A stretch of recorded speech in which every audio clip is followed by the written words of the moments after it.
the Suikoden creators. I think you probably have those games back there. I have them all. In that pile behind you.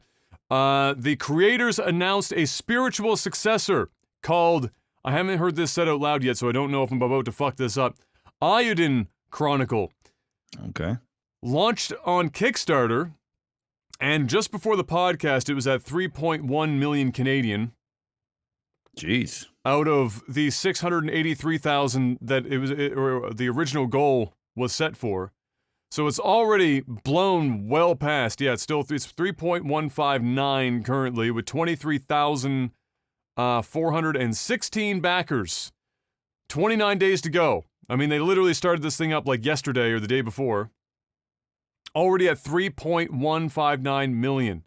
Crazy. And again, I say once again to Square Enix and other major publishers and developers in Japan, if you need more proof that people do in fact give a fuck about traditional JRPGs, stop being so fucking blind. $3 million in 24 hours on Kickstarter. It's a lot of money. For a game that only wanted 600 and some thousand Canadian.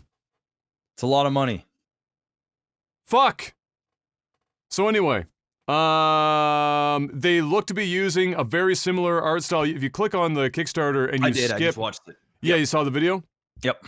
So as you would have seen, it's using basically an identical art style to Octopath Traveler, which is a fire art style, by the way. Except the combat, they're doing it much more kind of depth with the screen. It's not necessarily just kind of left-right kind of deal. With the combat, there was a lot of depth in not in terms of mechanics, but in the combat. Like, they were characters jumping forward and back. The camera angles were wild. If you've played Suikoden, you would know in the past, you would know that they love putting loads of characters in these games that are all playable, or you can recruit them. And this is no different. They're aiming for, I guess, what they had on the Kickstarter was 100.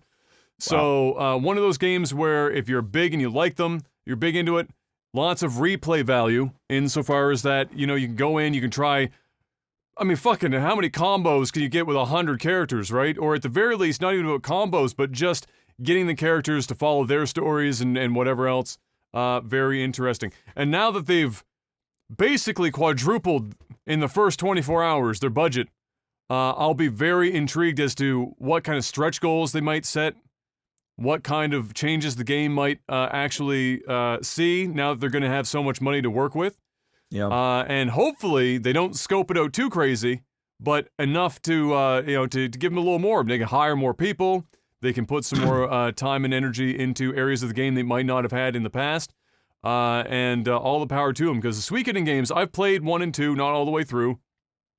Fucking good games. Some of the best JRPGs ever made. Yep. And it's always nice seeing the older devs come up out of the woodwork and making games today, because a lot of the time, well, they're just better than what we have now. Facts. Facts. It's just how it is. They're just better games. They're just better games. So they're just more pure. Like, there's just something about them with like care and love. You know what I mean? Like, it's like their game. You know what the difference is, Jeff? The people making the games today, a lot of them, or the people I'll change this up. The people making the decisions about what games are being made, more specifically.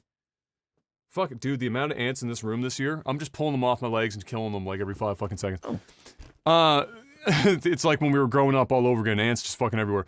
So, the people making the calls on making these games are not gamers.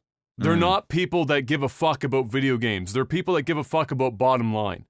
The people making them, most of the devs, the art directors, the artists, the programmers and stuff, they're all gamers. Nobody is dumb enough to get into the industry where you're basically treated like dog shit for your entire career because you just like it. You do it because you're passionate about it, but then you get cucked by some balding fat white dude at the top of the fucking food chain making all the calls that got brought over by like some food company that the publisher hired because they did really good in their the last 5 years of sales over at the fucking Food Mart or whatever the fuck. Like, that's who are making the decisions about fucking making video games right now. And that's why you're seeing the same game every fucking time. It's the same shit.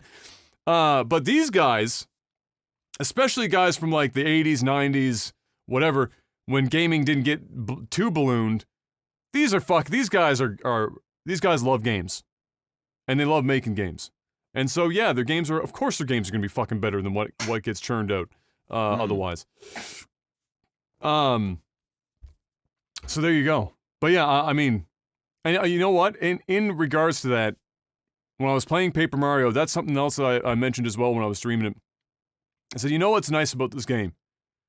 Is that there is just enough depth to this game, but it's not too complicated.